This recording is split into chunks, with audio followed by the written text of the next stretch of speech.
Bienvenue à Français 10 minutes. L'accident d'Hugo et Tim. Hugo et Tim étaient des frères jumeaux qui aimaient jouer ensemble.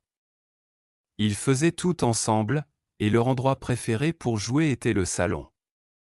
Un après-midi ensoleillé, ils jouaient avec un ballon dans le salon, même si leur maman leur avait dit de ne pas le faire. « Passe-moi le ballon, Hugo !» cria Tim avec excitation. Hugo lança le ballon, mais il alla trop haut et heurta un beau vase sur la table.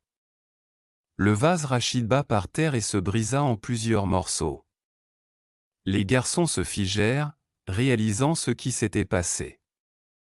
Ils savaient que le vase était très spécial pour leur maman. « Oh non, que faisons-nous maintenant ?» demanda Hugo, les yeux écarquillés de peur.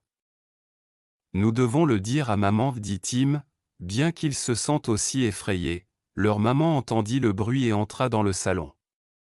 Elle vit le vase cassé et regarda les garçons. « Que s'est-il passé ici ?» demanda-t-elle calmement. Hugo et Tim se regardèrent puis regardèrent leur maman.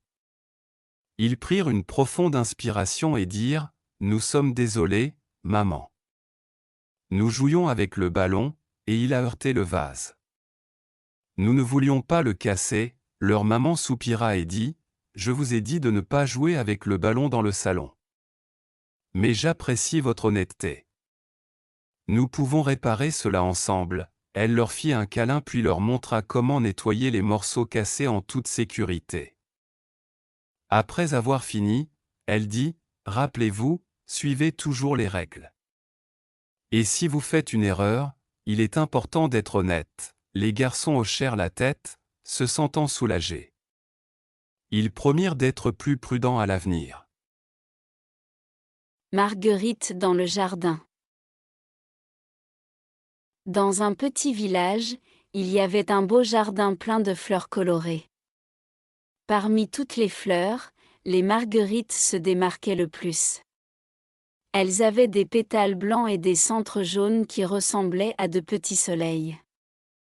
Le jardin appartenait à une vieille dame nommée Madame Jonathan, qui adorait s'occuper de ces fleurs. Un matin ensoleillé, Madame Jonathan remarqua que ces marguerites fleurissaient magnifiquement. Elle décida de passer la journée dans le jardin, admirant les fleurs et les arrosant. Pendant qu'elle travaillait, une petite fille nommée Lola passa par là. Lola était curieuse et aimait les fleurs, alors elle demanda à Madame Jonathan si elle pouvait l'aider. « Bien sûr, ma chère, » dit Madame Jonathan avec un sourire chaleureux.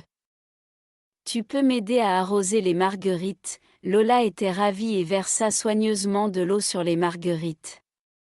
Elle remarqua comment les pétales scintillaient au soleil et comment les fleurs semblaient lui sourire.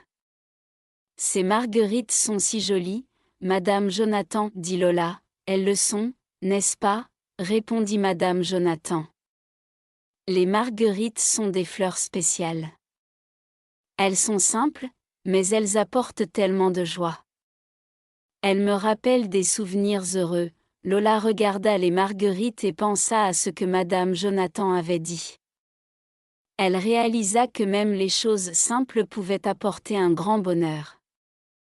Alors qu'elle continuait à travailler, Madame Jonathan raconta à Lola des histoires sur le jardin et les différentes fleurs qu'elle avait cultivées au fil des ans. « Savais-tu, » dit Madame Jonathan, « que les marguerites symbolisent la pureté et les nouveaux commencements ? Elles représentent aussi le véritable amour et l'amitié. » Lola écouta attentivement et sourit. Elle sentit une forte connexion avec les marguerites et le jardin. Elle promit à Madame Jonathan qu'elle viendrait souvent pour aider à s'occuper des fleurs. À partir de ce jour-là, Lola visita régulièrement le jardin de Madame Jonathan. Elle aimait passer du temps parmi les marguerites, apprendre à connaître les différentes fleurs et écouter les histoires de Madame Jonathan. Le jardin devint un lieu spécial pour elles deux, rempli de beauté, de joie et d'amitié. La force de David. David était un garçon gentil et doux qui aimait lire des livres. Cependant, il avait un problème qui le rendait très triste. Certains de ses camarades de classe se moquaient de lui parce qu'il était en surpoids. Ils l'appelaient par des noms et se moquaient de lui tous les jours à l'école. Un jour, pendant le déjeuner, un groupe de garçons a recommencé à taquiner David. « Eh, David! As-tu besoin d'une chaise plus grande ?» l'un d'eux a crié. Les autres garçons ont ri, et David a senti son visage devenir rouge de honte. La meilleure amie de David, Lola, a vu ce qui se passait et a décidé de prendre sa défense. « Arrêtez! Ce n'est pas gentil, a-t-elle dit fermement. David est une personne formidable, et vous devriez avoir honte de vous pour être si méchant. Les garçons ont été surpris par le courage de Lola et se sont éloignés. David était reconnaissant du soutien de Lola, mais il se sentait toujours blessé. Ce soir-là, David a parlé à ses parents de ce qui s'était passé. Ils ont écouté attentivement et l'ont réconforté. « David, tu es une personne merveilleuse telle que tu es, » a dit sa mère. « Ne laisse pas ces garçons te faire te sentir mal dans ta peau. » Son père a ajouté, « Tu peux toujours nous parler ou parler à un enseignant si tu as besoin d'aide. Souviens-toi, la chose la plus importante est d'être gentil et sûr de soi. » David a décidé de suivre les conseils de ses parents. Il a aussi réfléchi à comment il pourrait améliorer sa santé. Le lendemain, il a rejoint un club de sport local où il pouvait jouer au football et courir avec d'autres enfants. Il a commencé à faire de l'exercice régulièrement et à manger des aliments plus sains. Avec le temps, David a remarqué qu'il perdait du poids et se sentait plus fort. Sa confiance en lui augmentait et il aimait de plus en plus pratiquer des sports. Ses camarades de classe ont remarqué les changements positifs chez David et ont arrêté de se moquer de lui. Ils ont même commencé à admirer sa détermination et son travail acharné. David a appris que prendre soin de son corps et de son esprit le rendait plus heureux et plus sûr de lui. Il a aussi réalisé que de vrais amis, comme Lola, le soutiendraient toujours quoi qu'il arrive. Le conflit des corvées.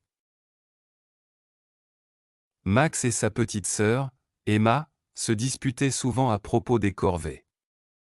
Max était plus âgé et pensait qu'il devait faire les corvées faciles, tandis qu'Emma devait faire les plus difficiles. Emma n'était pas d'accord et pensait qu'ils devaient partager les corvées de manière équitable. Un samedi matin, leur maman leur demanda de nettoyer la maison. Max dit immédiatement qu'il allait passer l'aspirateur dans le salon et regarder la télé ensuite. Emma fut laissée avec la vaisselle à faire, les poubelles à sortir et la chambre à nettoyer. Emma trouva cela injuste. Elle confronta Max en disant « Pourquoi dois-je toujours faire les corvées les plus difficiles ? Nous devrions les partager. » Max répondit « Je suis plus âgé, donc je choisis. De plus, tu fais un meilleur travail avec ces corvées. » Emma n'était pas d'accord et se sentit contrariée. Elle décida d'en parler à leur maman. Leur maman écouta attentivement et dit « Les corvées doivent être partagées de manière équitable. » Faisons un nouveau plan. Ils s'assirent ensemble et créèrent un tableau des corvées. Chaque semaine, ils échangeraient les tâches afin que Max et Emma aient tous deux l'occasion de faire des corvées différentes. Max ferait la vaisselle une semaine, et Emma passerait l'aspirateur. La semaine suivante, ils échangeraient. Au début, Max était réticent, mais il se rendit vite compte que c'était plus juste ainsi. Emma se sentait plus heureuse car ils partageaient la charge de travail. Au fil du temps, leur dispute à propos des corvées cessèrent, et ils travaillaient ensemble en équipe. Max et Emma apprirent que partager les corvées de manière équitable rendait leur maison plus heureuse.